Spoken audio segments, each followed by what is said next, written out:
Relatos del lado oscuro.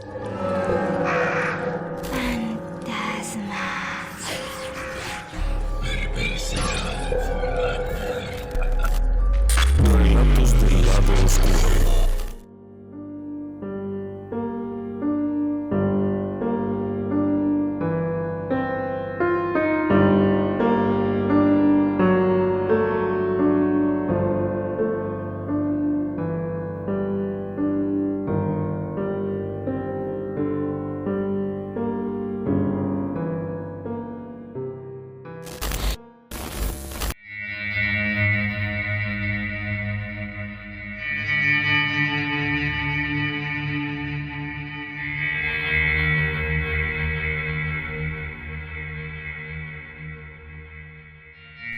Déjeme que le platique un poco de la Ciudad de México en los años 80.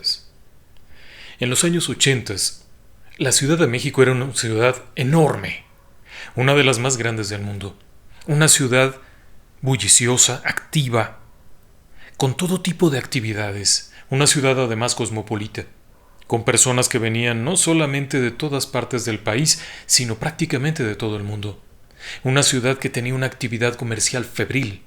El centro administrativo del gobierno mexicano se encuentra en la Ciudad de México, el centro de mando del ejército, prácticamente las capitales de todas las empresas, las oficinas centrales se encuentran ahí. Es una ciudad que además tiene un enorme sistema de transporte colectivo, es una ciudad que tiene muchísimos atractivos culturales, actividades de diversión, cines, teatros. Es una ciudad que además se está preparando junto con todo el país para un evento internacional.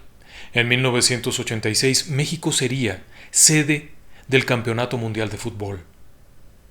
El segundo Campeonato Mundial de Fútbol que se celebraría en este país. Todo se estaba preparando. La simpática mascota, un chile con sombrero y bigotes, era el anfitrión del Mundial. Había esta sensación festiva. La ciudad además se había convertido en este enorme monstruo que estaba tratando de actualizarse, de volverse moderna.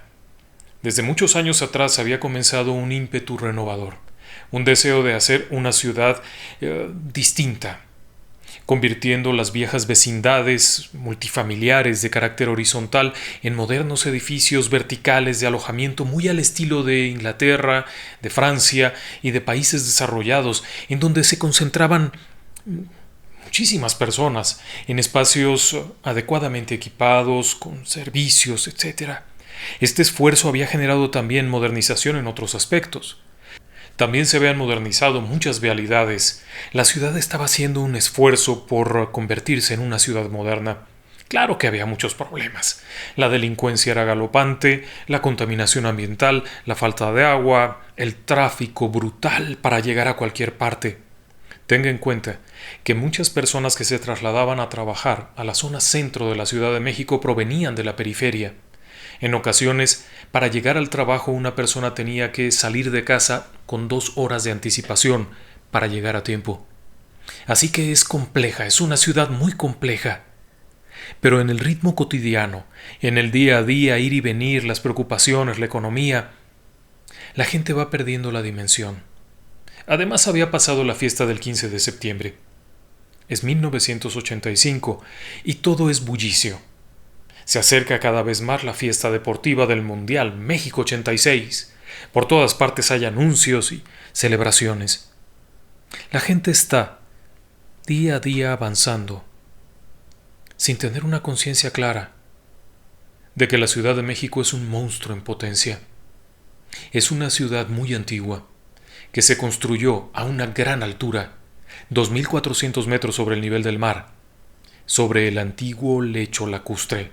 Cuando los antiguos españoles conquistaron México, asentaron la gran Ciudad de México sobre la antigua ciudad de Tenochtitlán y sobre los lechos secos del sistema lacustre de Texcoco.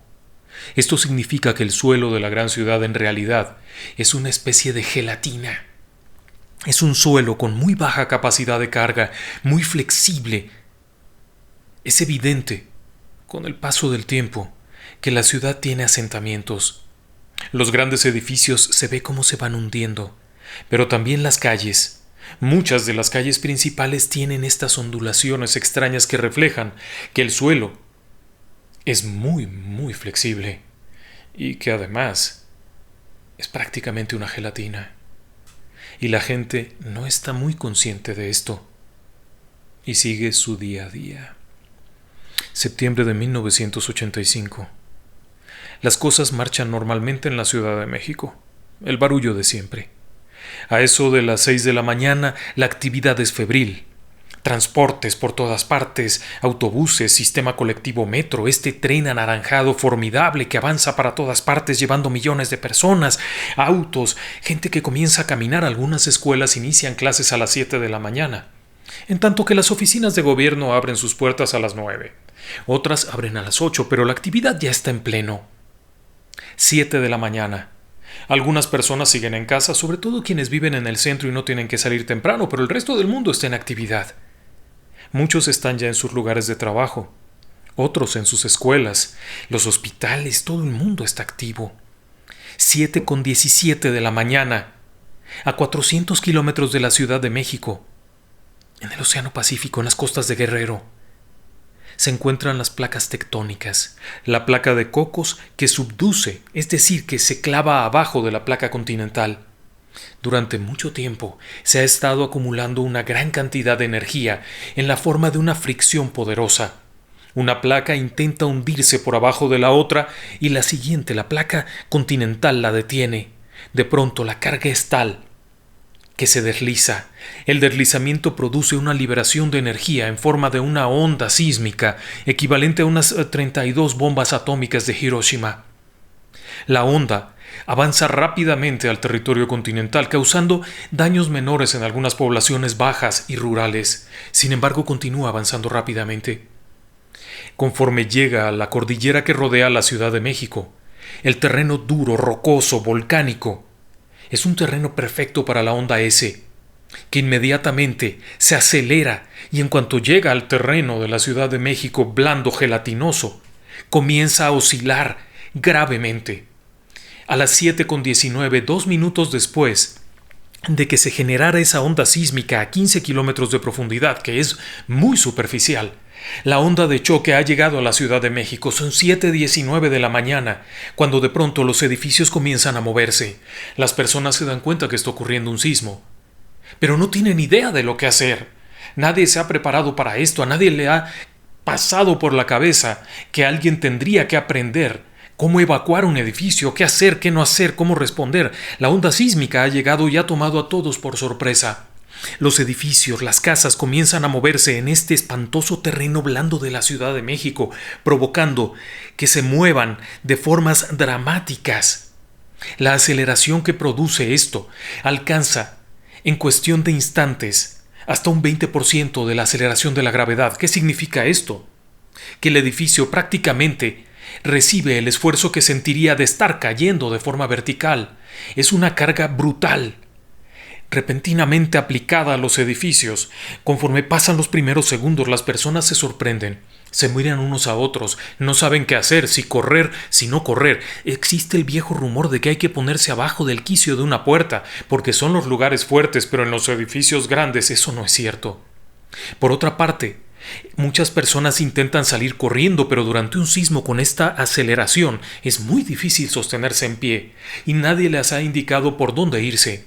Además, hay otro problema. Muchos de estos edificios, hospitales, casetas de oficinas, lo que sea, se quedan sin luz en los primeros instantes, con los primeros movimientos. Las catenarias de la Comisión Federal, es decir, de las líneas de Comisión Federal, se estiran hasta el punto de que hay cortes de suministro eléctrico. Aquellos edificios que tenían áreas de escaleras que no tenían iluminación natural se quedan a oscuridad total y la gente no sabe qué hacer. No hay señalamientos automáticos, no hay lámparas de emergencia, no hay nada. El sismo continúa su movimiento creciente. A los 60 segundos se hace evidente que las cosas no van nada bien. Han pasado 60 segundos y es muy notorio que muchos edificios han comenzado a tener fracturas que se hacen evidentes en los muros. La gente que está viendo por la ventana alcanza a ver cómo algunos de estos edificios comienzan a presentar estas cuarteaduras enormes en las paredes y comienzan a caer fragmentos de estos edificios. Otras personas alcanzan a ver cómo las vidrieras estallan en mil pedazos conforme los edificios se están deformando. Algunos otros alcanzan a ver cómo este edificio que hasta ahora estaba enfrente ha comenzado a hincharse de una forma anormal, como si estuviera inflando un globo. Y cuando alcanzan los 90 segundos de duración de ese terrible sismo, comienzan a colapsar. Unos colapsan de forma vertical, en la forma de un emparedado. Otros se ha fracturado en alguna parte del edificio y se deslizan terriblemente en una forma de avalancha cayendo sobre los edificios contiguos, aplastando todo lo que encuentran. Algunos más se fracturan en la parte baja, cayendo en bloque, en unas posiciones terribles que parecerían simplemente haberse acomodado. Otros más, en cuanto caen, comienzan a incendiarse, producto de los escapes de gas, las fricciones que se dan entre los elementos. Algunas cocinas que estaban en operación y al momento de colapsar el edificio provocan flamazos que inician incendios. Han pasado 2 minutos cuando se detiene el sismo, solamente 2 minutos y la ciudad está destruida.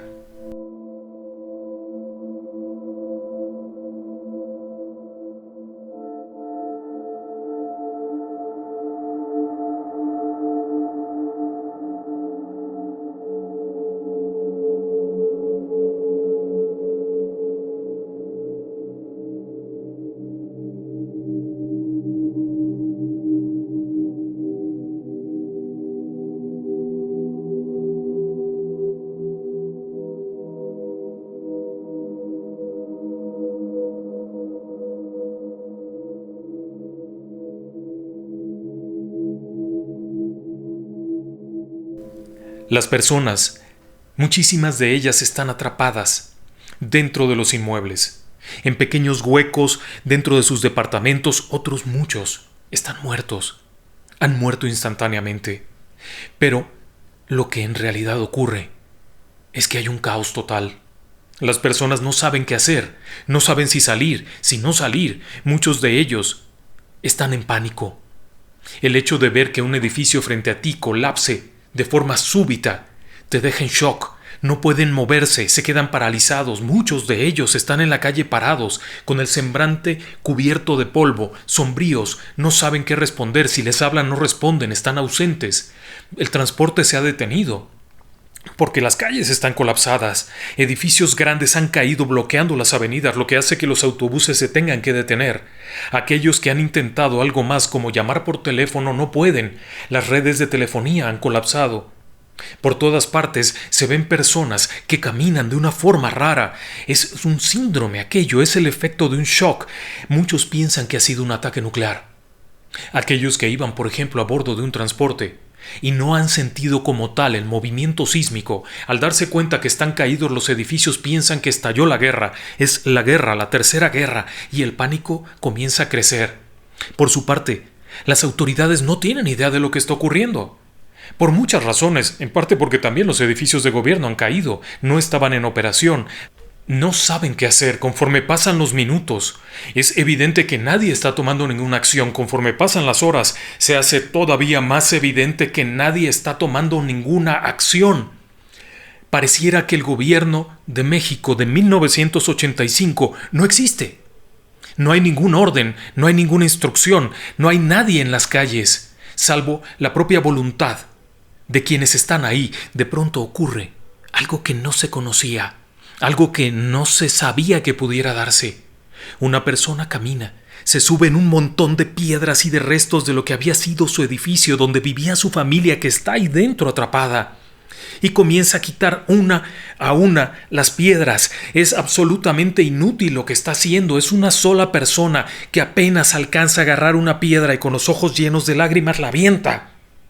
Pero antes de que pasen 2 minutos, ha llegado otra persona corriendo que se acaba de subir junto a él y también está quitando piedras. Antes de que pase 1 hora, son cientos de personas que están quitando piedras en este edificio, en este. De pronto, aquel policía que se quedó sorprendido en su crucero mientras miraba caer los edificios, se ha olvidado de eso y está formado en una fila interminable de personas que quitan rocas y comienzan a salir personas vivas.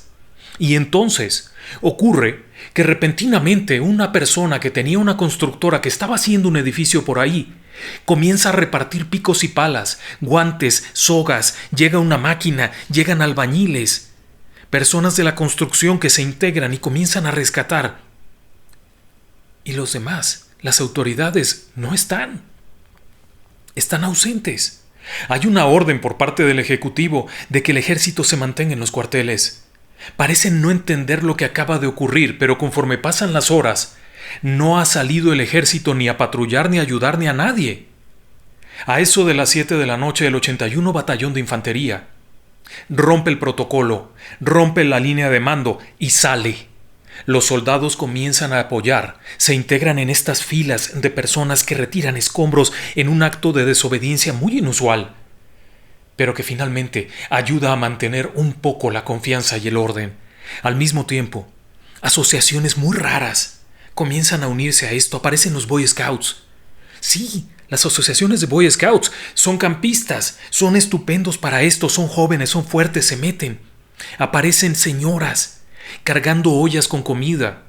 Aparecen personas que traen jarras de café para los rescatistas que están trabajando. Y aparecen estas personas misteriosas que de pronto se introducen en los escombros a riesgo de su propia vida, buscando sobrevivientes, gritando hay alguien, hay alguien, hay alguien, y de pronto aparecen afuera gritando hay uno vivo, hay uno vivo, y cientos de personas llegan y comienzan a retirar piedras para rescatar a la persona. No hay mucho orden, hay que ser realistas, pero hay mucha voluntad y sabe algo, hay mucho ingenio. Estos hombres, que posteriormente se convertirían en los topos y que serían famosos como rescatistas internacionales, han hecho verdaderas proezas. En cuestión de horas se han organizado brigadas de rescate en donde eran un panadero, un zapatero, un sastre, un abogado, un contador público, y ahora son rescatistas, armados con unos guantes que alguien les dio. Se clavan entre los restos de edificios que todavía crujen a punto de caer para ver si hay alguien vivo. Para este momento, algunos países a nivel internacional se han enterado de la tragedia y están ofreciendo ayuda humanitaria. Y para su sorpresa, el gobierno no la acepta. Rechazan la ayuda internacional. Para este punto, la situación es tan dramática que muchos otros cuerpos de seguridad se han incorporado, brincándose las trancas elementos de la Marina. Muchos de ellos estaban ya en los escenarios. Al día siguiente, la situación continúa igual.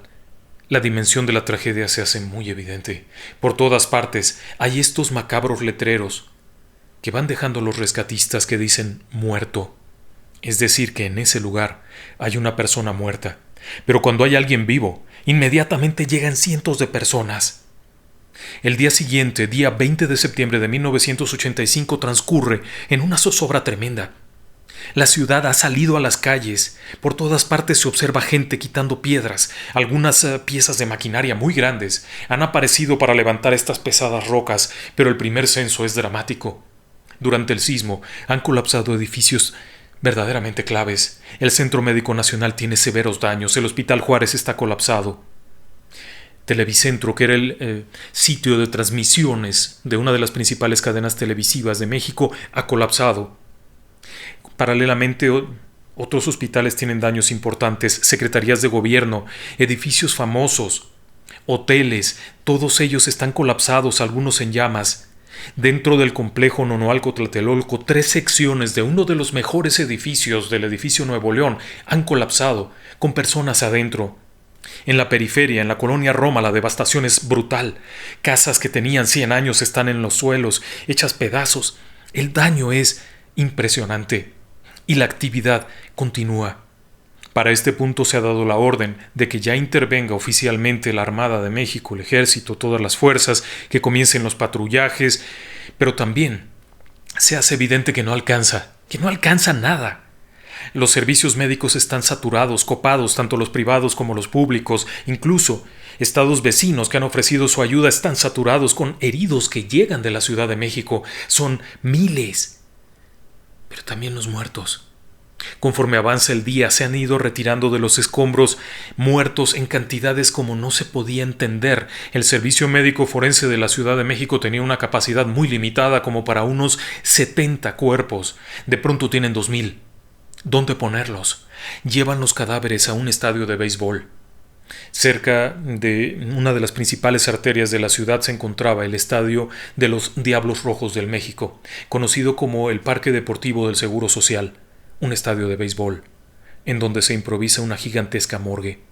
Los cuerpos son llevados, en donde rápidamente las personas que trabajan ahí no son empleados ni de las funerarias ni del servicio médico, son empleados del estadio de béisbol, y ellos se encargan de clasificar los cuerpos que van llegando, hombre, mujer, edad, apariencia, de más o menos condiciones, como para que si alguien llega buscando un familiar pueda identificarlo sin necesidad de ver todos esos cuerpos maltrechos. Se tapan con una sábana para que solo se vea el rostro. No pueden permitir que lo demás sea visible. Es terrible la destrucción. Pero además, el problema es cómo conservarlos. Diversas fábricas de hielo de la Ciudad de México envían hielo para que se cubran los cuerpos y se puedan mantener, pero conforme pasan las horas se hace evidente que esto tampoco alcanzará, y entonces ocurre algo peor todavía. Es 20 de septiembre de 1985, 19 horas 43 minutos. Cuando ocurre una réplica que es un verdadero monstruo. Para esta hora habrían ocurrido unas 50 y tantas réplicas menores, pero esta es una réplica que representa un sismo de 7.3 grados en la escala de Richter, también devastador, que termina por hacer colapsar los edificios que estaban dañados, por reducir aún más las posibilidades de supervivencia de quienes estuvieran atrapados entre restos, y que además provoca pánico. Muchos de aquellos valientes rescatistas tienen que retroceder ante el riesgo y está oscureciendo, por lo tanto, no se puede trabajar ya. Si alguien estaba con vida, es probable que ahora ya no lo esté. El sismo inicial había sido un monstruo impresionante de 8.1 grados en la escala MW ante Richter, y que había alcanzado un nivel 10 en la escala de Mercalli. La escala de Mercalli solo tiene 12 niveles, y este había alcanzado un nivel de destrucción de 10, es decir, monstruoso. Esa misma noche, tras la réplica, las autoridades permiten el acceso de las ayudas internacionales. Al día siguiente comenzaron a llegar rescatistas israelitas, italianos, franceses, españoles, estadounidenses, guatemaltecos, que tenían mucha experiencia por un sismo terrible que había ocurrido años antes. Comienzan a llegar pertrechos, tiendas de campaña, alimentos, todo tipo de parabienes. La destrucción fue brutal. Pasados los días, comenzaría a saberse un verdadero nivel de destrucción. Alrededor de 50.000 edificios fueron dañados. De ellos, 5.000 tendrían que ser demolidos, no eran reparables. 412 colapsaron durante el primer terremoto. Sí, 412. Las primeras cifras habían mencionado la posibilidad de unas 3.000 víctimas. Las cifras finales aceptadas por las autoridades fueron de 9.800. Las cifras estimadas a partir del número de personas que no aparecieron fueron más de 10.000, y hay quienes estiman que pudo haber sido de 40.000. El hecho es que, dentro de todo lo que se reportó oficialmente, 1.800 personas nunca fueron encontradas. Se sabía dónde estaban, pero sus cuerpos nunca fueron recuperados. Al paso de los días, conforme se hacía cada vez más evidente que no habría sobrevivientes, muchos de los inmuebles fueron reducidos con maquinaria pesada, a fragmentos más pequeños, cargados en camiones y llevados fuera. En medio de estos restos, es muy probable que hubiera también fragmentos humanos. La tragedia se había convertido en algo inesperado. El resultado de aquella destrucción dejaba en claro muchas cosas. En primer lugar, que la ciudad no estaba preparada y que el país no estaba preparado. No había ninguna política en el sentido de protección civil. No había ninguna preparación, no había habido simulacros, no había algún protocolo de respuesta. Las autoridades no sabían qué hacer realmente. Por lo tanto, la dimensión de la tragedia era muy grande. Pero además también se hizo evidente increíbles niveles de corrupción, de falta de honestidad por parte de los constructores, de errores garrafales que había en los diseños. Edificios que se esperaba pudieran resistir esto tranquilamente habían caído como si no tuvieran refuerzos.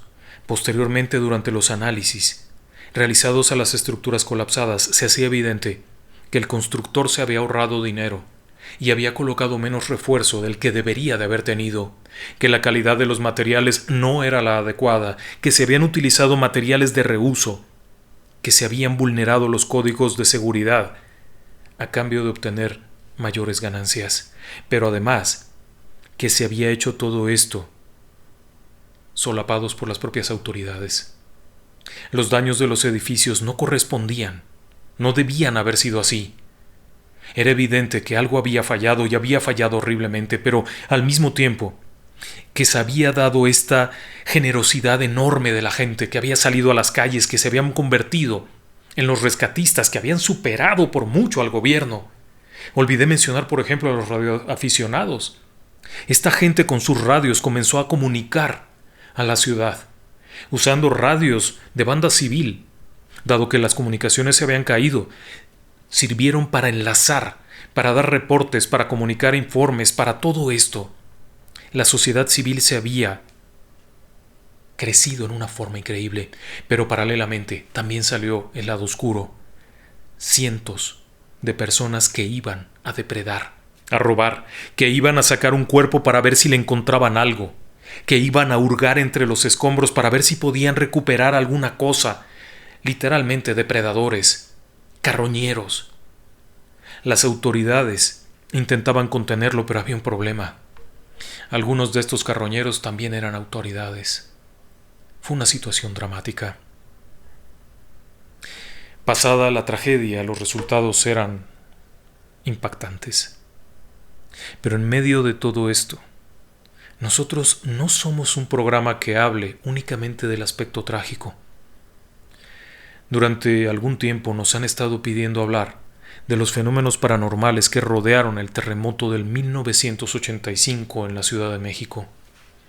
Y es que, al mismo tiempo que se conocían algunas de estas terribles noticias, también comenzaban a fluir extrañas historias de relatos paranormales. Tomaría tiempo para que las personas se atrevieran a contarlos. Durante muchos años, las personas eran reacias a platicar su experiencia. El shock había sido tal que el simple hecho de mencionarlo los llevaba a situaciones de crisis, personas que estallaban en lágrimas, que no podían contar lo que habían vivido, que se enfrentaban a sus peores demonios con tan solo mencionar el terremoto. Así que tomó mucho tiempo, pero una vez que comenzaron a contarlo, las historias que surgieron de ahí eran impresionantes, al mismo tiempo que se contaban historias asombrosas, literalmente de milagros, como la supervivencia de 16 bebés en un hospital donde las madres habían muerto y que estuvieron durante varios días ahí sin alimento, sin cobijo, sin agua y sobrevivieron milagrosamente. Hasta otras historias, como por ejemplo la del niño milagro, que fue recuperado de entre los restos de una vecindad colapsada cuando la madre agonizaba a punto de parir y logró sobrevivir la cría. El bebé sobrevivió, convirtiéndose en un verdadero milagro. Pero en medio de todo esto, comenzaron a contarse historias de fantasmas. Una tragedia de esta magnitud marca inmediatamente.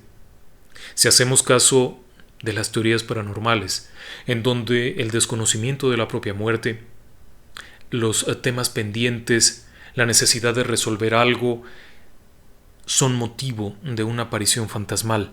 Una tragedia de esta magnitud reúne todos esos elementos.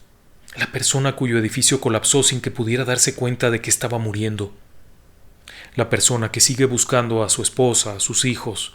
La persona que quedó pendiente con algo, que iba a hacer algo y que cree que todavía lo puede hacer. Se volvieron escenarios comunes, pero algo que también fue muy repetido fue el fantasma testificador, el notificador, el que avisa que algo ocurrió, el que quiere hacer notar que allí hay algo. Durante el sismo, muchas de las historias que se tejieron eran de esto.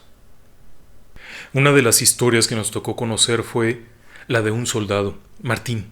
Martín Hernández era soldado raso, muy joven, tenía poco tiempo de haber sido aceptado en el ejército y de haber alcanzado el grado de raso. Pertenecía a la infantería, al 81 batallón de infantería. Fue de los primeros en salir del cuartel, siguiendo a su capitán, que había sido uno de los primeros en romper la línea de mando. y habían ido al rescate. Él relataba 2 experiencias que le tocó vivir muy extrañas. La primera de ellas fue el mismo día 19, cerca de las 7 de la noche. Estaba empezando a oscurecer. Su grupo de soldados, no sé qué sería una patrulla, pelotón, estaba abajo de un edificio. No tenían una dirección exacta.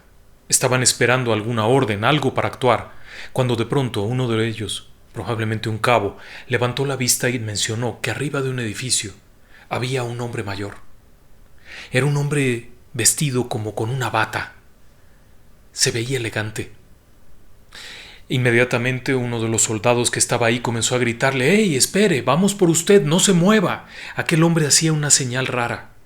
Con la mano le gritaban: «¡No se mueva! ¡Espere! ¡Subimos por usted!». Martín narraba que él, como pudo, empezó a trepar escombros viendo a aquel hombre. Arriba estaba en una parte caída. El edificio en donde se encontraban era el antiguo Hotel Versalles, un edificio que estaba en la esquina de Versalles y General Prim. Había colapsado. Parte del techo había quedado prácticamente a nivel de la calle, a unos 6 o 7 metros. Los despojos estaban ahí y ahí estaba el hombre. Intentaban trepar por un lado. Cuando llegaron arriba no estaba. Uno de ellos le gritó a los demás: «Yo creo que se cayó», pero no había dónde caerse. Hacia el frente era el único sitio. Comenzaron a buscar por ahí, mover algunas piedras. Fue uno de los pocos lugares en donde recuperaron sobrevivientes esa tarde. Ahí, donde estaba el hombre aquel. Conforme fueron llegando más equipos y fueron liberando algunas piedras grandes, Martín seguía en ese edificio y narraba haber visto lo que él pensó que era ese mismo hombre, excepto que su cuerpo estaba horriblemente maltratado, prácticamente destruido. Lo reconocieron por la bata. Él tenía esa impresión. Le tomaría varios años contar aquello, y cuando lo contaba, todavía las manos le temblaban. Es de señalar que después del sismo dejaría la milicia. La impresión, el shock de lo vivido, lo llevaría a convertirse en otra cosa. Pero narraba eso, haber visto primero a aquel señor ahí y después, al remover las piedras, encontrar una persona con vida, muy lastimada, mover más piedras y de pronto el cuerpo de aquel hombre. Sin duda alguna era aquel hombre. Pero ahí no terminaba la historia. Al día siguiente, su grupo de soldados fue enviado a custodiar durante la noche la zona precisamente del parque de béisbol. Algunas personas que llegaban entrada la noche querían en ese momento meterse. Había mucho descontrol. Así que algunos militares fueron apostados ahí para apoyar en la custodia de los cuerpos. Durante toda la noche ocurrió algo que incluso muchos de los trabajadores recuerdan: el sonido. El resto de la ciudad estaba en absoluto silencio, en un silencio muy inusual. Pero ahí, de pronto, en medio de esa noche no había servicio eléctrico, por lo tanto la iluminación era precaria. Linternas y alguna antorcha que alguien había improvisado. Escuchaban el lamento de alguien. Es de señalar que ninguna persona viva era llevada ahí. No era un hospital, era una morgue. Normalmente los cuerpos llegaban muy mal. Quienes los recibían, los catalogaban, los movían. Si alguien hubiera estado vivo, se habrían dado cuenta. Pero cuando empezó el sonido, pensaron que había alguien vivo, que se habían equivocado y había alguien vivo. Él estuvo ahí cuando nos platicaba aquello. Volvían a temblarle las manos, porque decía que él había estado ahí esa noche. Cuando comenzaron los lamentos, se empezó a escuchar primero una especie de lamento de mujer, como alguien que llora, como alguien lastimado. Empezaron a rastrearlo para ver dónde estaba, de dónde venía. La gente que trabajaba ahí fue la que se movió, fueron hacia donde se oía el sonido, pero no lo encontraron después mientras buscaban ese sonido. Entonces comenzaron a escuchar otro más allá. Y luego escuchaban a alguien que pedía ayuda. Pero lo escuchaban a alguien que decía: «Ayúdenme, ayúdenme». Pero no había nadie vivo. Durante la noche los sonidos se fueron repitiendo por aquí y por allá. Con el barullo de la mañana ya no se escucharon. A la noche siguiente volvieron a escucharse. Y otra vez a la noche siguiente. Después los propios empleados del parque de pelota, del parque de béisbol, relataron lo mismo, los sonidos. La morgue improvisada recibía miles de personas que visitaban para ver si encontraban algún familiar muerto. Muchos lo encontraron, una vez encontrado. Daban los datos, el cuerpo era colocado en un pequeño ataúd de madera muy improvisado y llevado a un cementerio.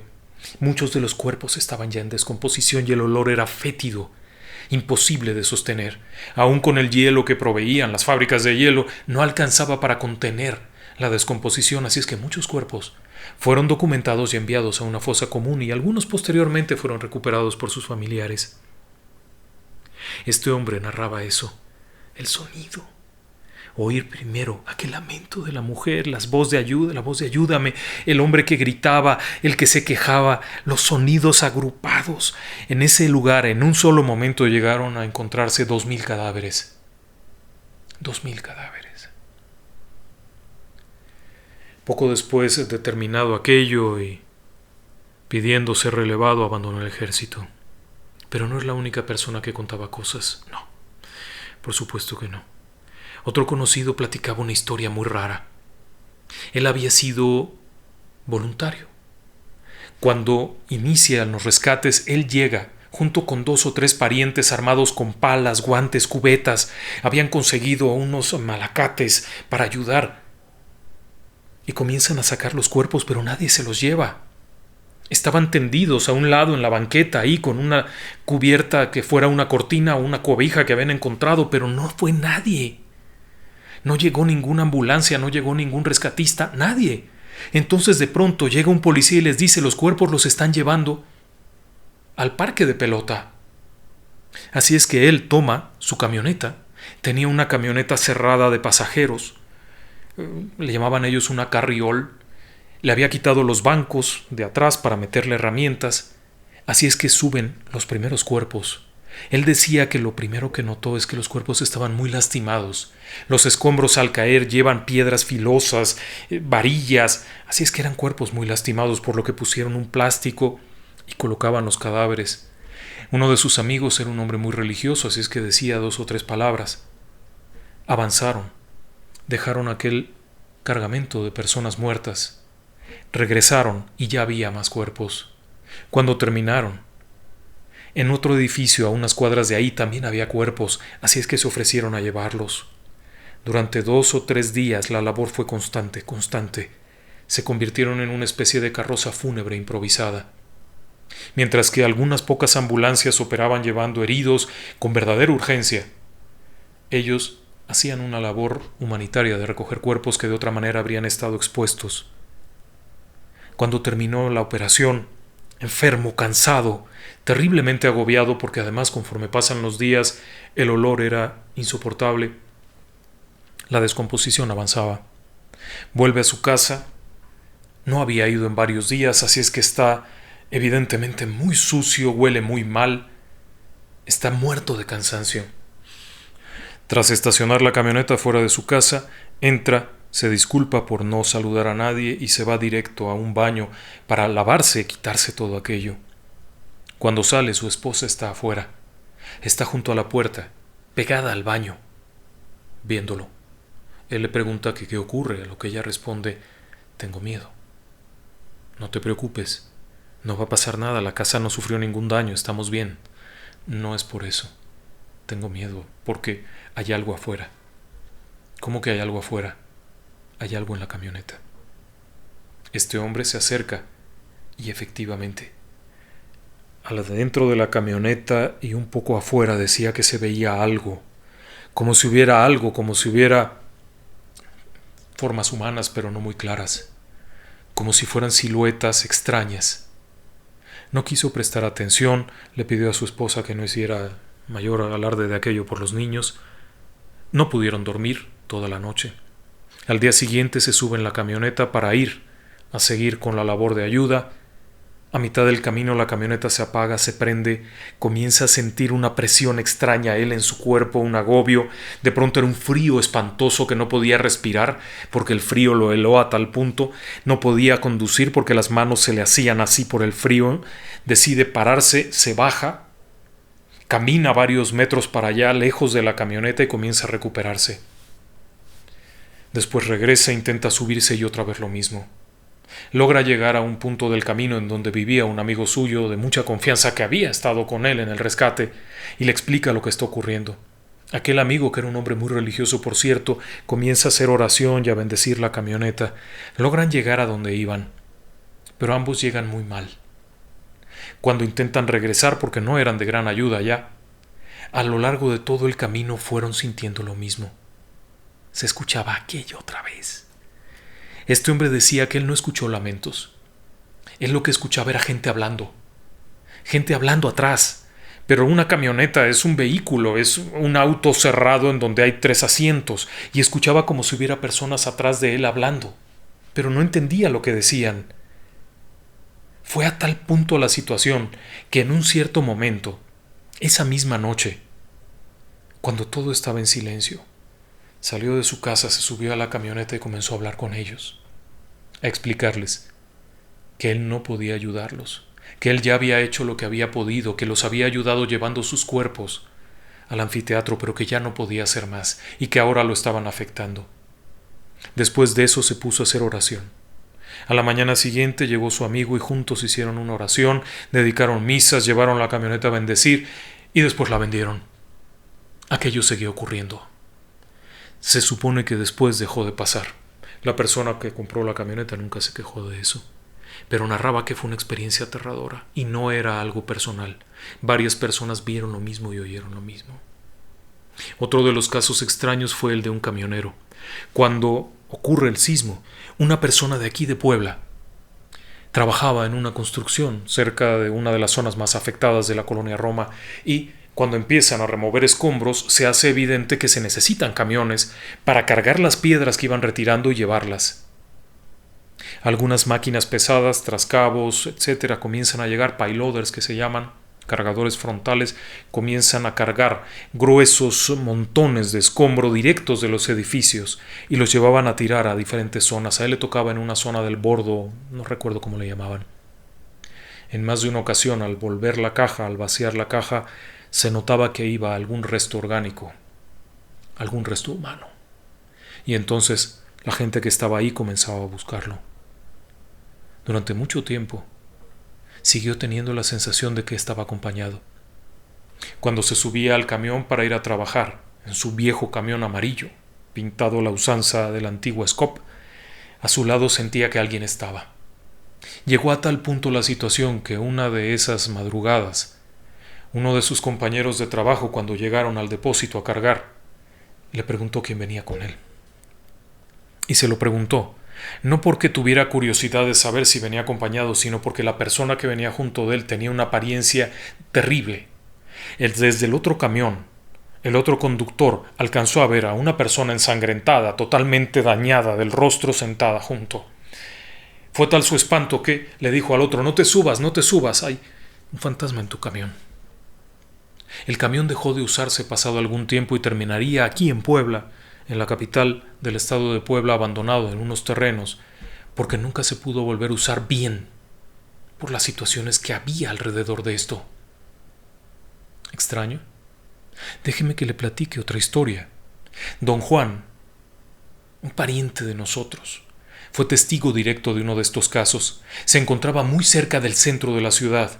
Había iniciado su día muy temprano, por lo que a eso de las 7 se había sentado en un pequeño café a tomar un café, una pieza de pan y a medio desayunar, para después seguir con su trabajo. Cuando dieron las 7:19 y comenzó el terremoto, él se levantó de la mesa y salió caminando buscando la seguridad de la mitad de la calle. Frente a él, el edificio que estaba en la esquina comenzó a deformarse y colapsó rápidamente. Rápidamente colapsó, aplastando todo en un estruendo gigantesco y polvo. Quedó cubierto de polvo. Se sacudió aquello, mirando a su alrededor, cuando de pronto observó que arriba de los escombros, muy arriba de los escombros, había una mujer. Una mesera. Una mujer vestida de mesera. Mientras él observaba, la mujer desapareció. En la parte baja de aquel edificio se encontraba un famoso restaurante. No hubo sobrevivientes. Todos quedaron muertos. Los pisos superiores había una serie de instalaciones y de oficinas y todo colapsó. Él recuerda a aquella mujer parada ahí, impecable, como si no hubiera habido nada. Su ropa impecable de mesera, sin polvo, con el peinado. No era una persona con vida. Pero quizá uno de los relatos más raros que haya es el del muchacho bailarín. Esta historia la cuentan varios vecinos de los edificios de Nonoalco, Tlatelolco. Es una zona de la ciudad histórica. Se encuentra en la Plaza de las Tres Culturas.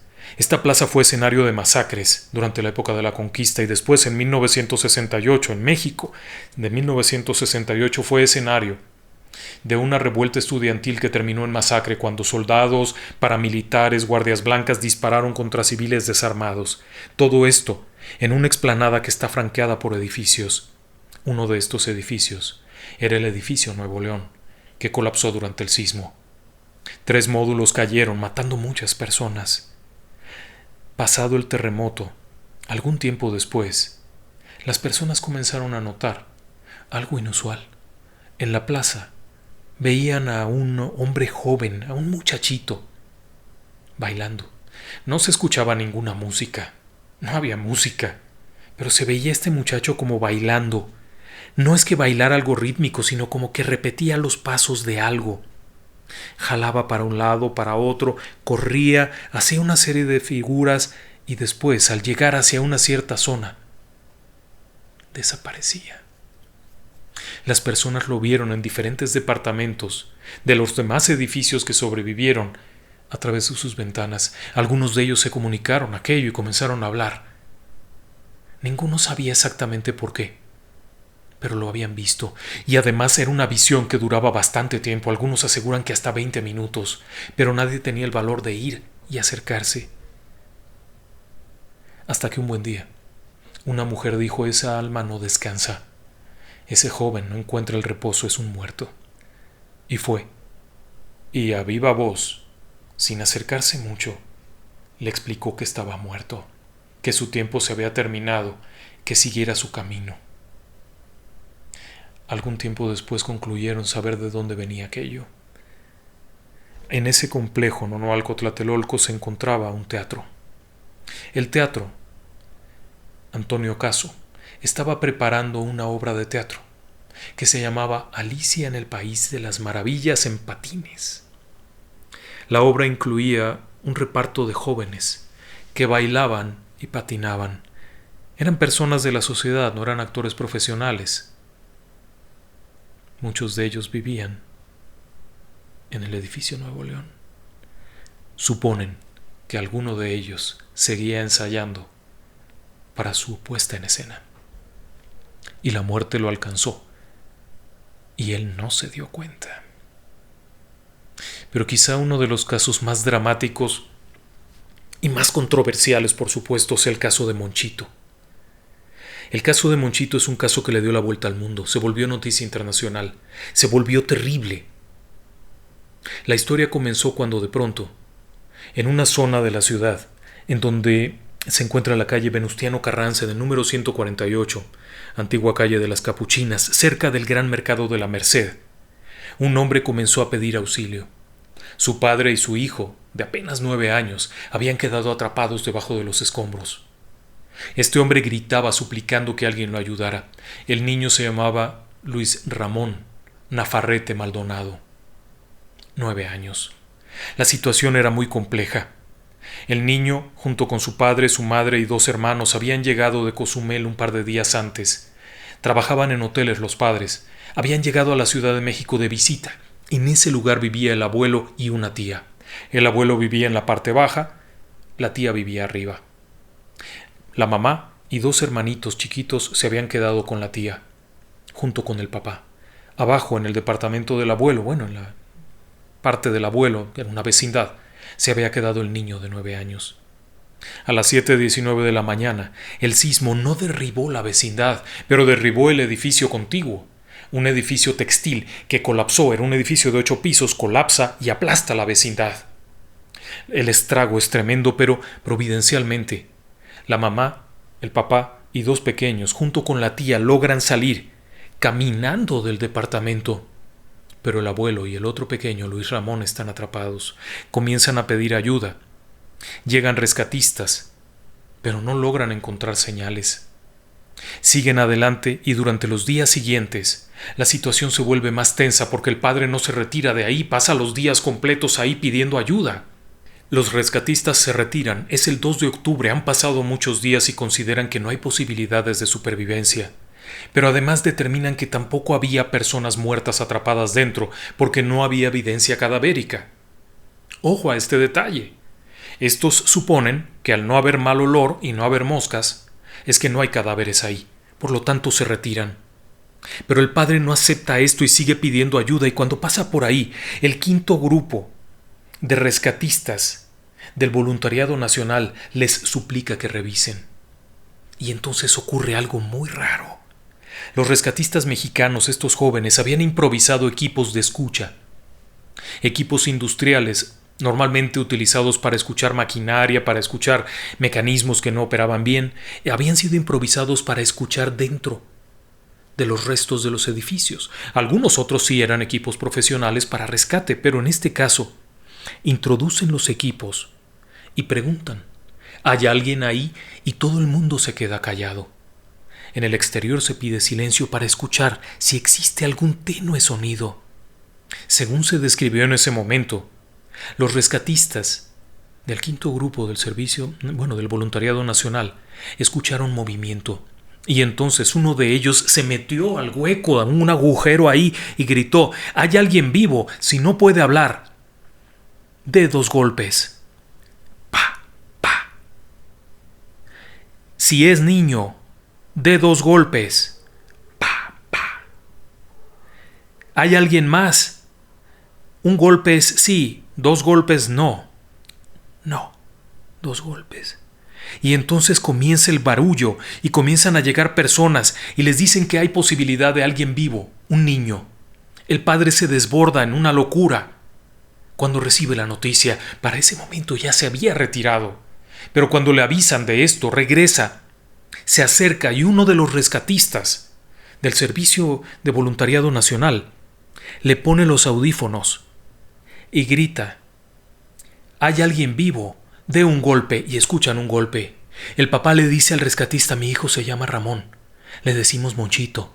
Pregunta si es Monchito. Aquel muchacho mete la cabeza y grita: «Si eres Monchito, da 2 golpes». Y se escuchan claramente en el aparato 2 golpes. Es más, el rescatista lo escucha. Inmediatamente comienza el revuelo y el movimiento. La prensa llega, periodistas internacionales llegan a cubrir la noticia. El presidente de la República de aquel entonces, Miguel de la Madrid Hurtado, declara urgente rescatar al niño, prioridad nacional, se envía maquinaria pesada. Pero no lo encuentran. El 8 de octubre, 6 días después, son hallados los restos del abuelo. Es inconfundible, el anillo con la M del apellido, la vestimenta, todo coincide. Se declara que ya no hay más búsqueda. Y entonces comienza una campaña de lo más extraño. Comienza a decirse que en realidad el niño nunca existió, que todo fue una estafa, que en realidad lo que pasa es que el papá tenía una caja fuerte ahí y quería rescatarla porque adentro tenía muchos millones de pesos, y que todo había sido un invento para obligar a los rescatistas a sacar la caja fuerte. Y para colmo de males, sí encontraron una caja fuerte. Pero deje que termine la historia. Se determinó que no existía el niño, que no había restos. Se ordenó el retiro con maquinaria pesada de todo el escombro y todo lo que había ahí. Liberar el predio inmediatamente y acabar con esto. Se dio la orden tajante. En México se acostumbraba mucho esto. Cortar las noticias. Punto. Ya no era noticia, ya no era prioridad, se acabó, hablemos de otra cosa.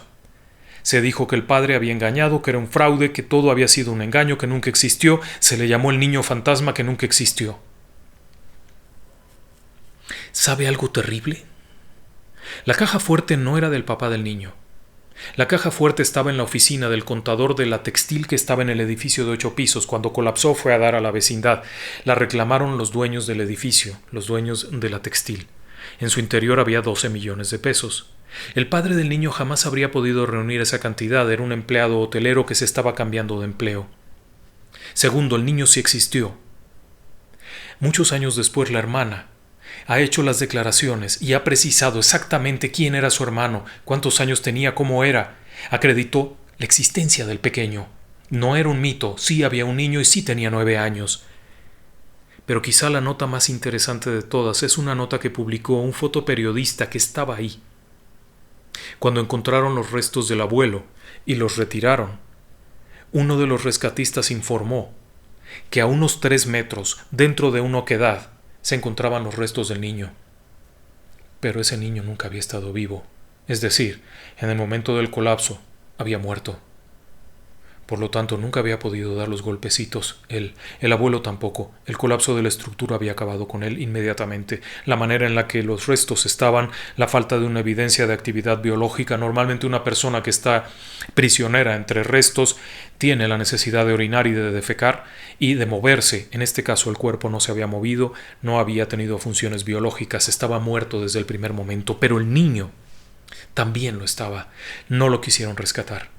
Un periodista del diario El País, un periodista español, documentó que el gobierno, es decir, el representante en ese momento, un supuesto ingeniero, había declarado que nunca había existido el niño y ordenó el retiro inmediato.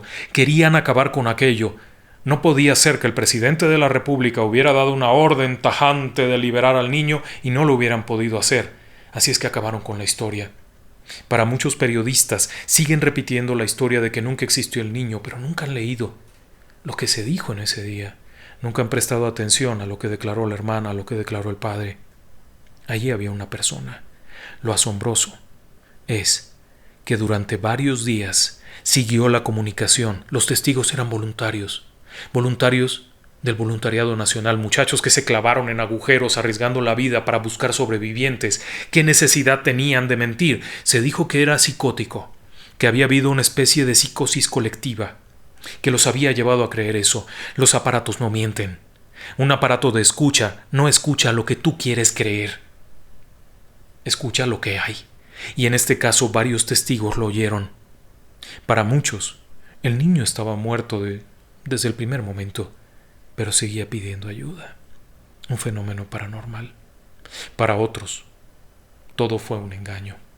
Años después, en el 2017, ocurriría algo muy parecido con una supuesta niña atrapada en otro edificio que colapsó en el 2017. La historia no es igual. En aquel caso, había una evidencia clara de que sí había una persona. En el otro era un invento mediático para distraer la atención. Una noticia que se suele utilizar para liberar tensión y quitar los reflectores de algún asunto más serio. Es una historia rara.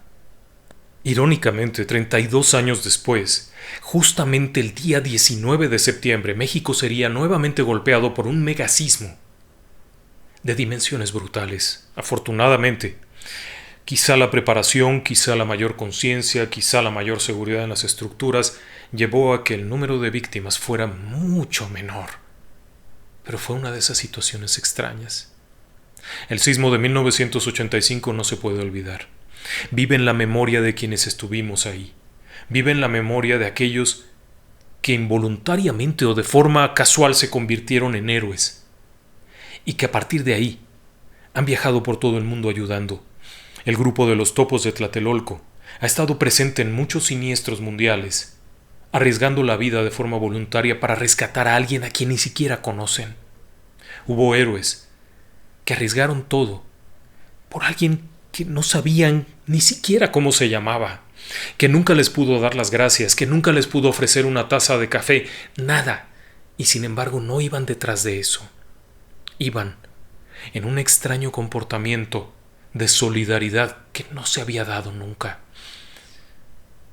Cuando llegó 1986, el Campeonato Mundial de Fútbol se celebró en México. La fiesta fue grande.